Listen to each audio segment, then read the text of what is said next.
Guys আসসালামু আলাইকুম। সবাই কেমন আছেন? আশা করি সবাই ভালো আছেন। আল্লাহর শেষ রহমতে আমি অনেক ভালো আছি। তাই যে আমার এই গরুগুলো আগে আমি বটির দ্বারাই হাত দিয়ে ঘাস কাটতাম, এখন এগুলোর জন্য একটা মেশিন কিনা হয়েছে। হ্যাঁ, আমি মেশিনটা আনার পরে কীভাবে ঘাস কাটি না কাটি আপনাদের দেখাইতেছি, দেখেন। এই যে এখন আমার মেশিনটা আমি এখন স্টার্ট দিতেছি, এই দেখেন।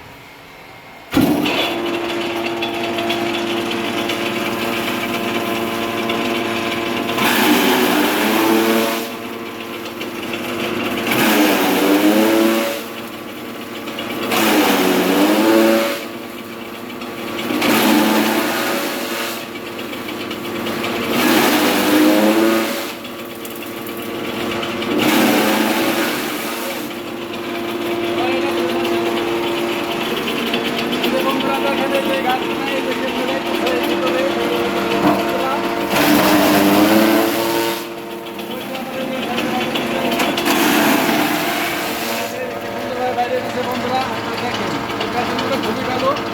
আমি খুব ভালো লাগতেছে।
খাবারের জন্য আপনারা দোয়া রাখবেন। আর আমার চ্যানেলের নাম শিশুরাম এগ্রো। আমার বন্ধু আমার চ্যানেলের নাম শিশুরাম এগ্রো। আপনারা আমার চ্যানেলটা সাবস্ক্রাইব করবেন, লাইক করবেন, কমেন্ট বক্সে জানাবেন আমার ভিডিওগুলো, আমার গান গানগুলো কীরকম লাগে না লাগে সব কিছু আপনারা জানাবেন। সবাই ভালো থাকবেন। আসসালামু আলাইকুম।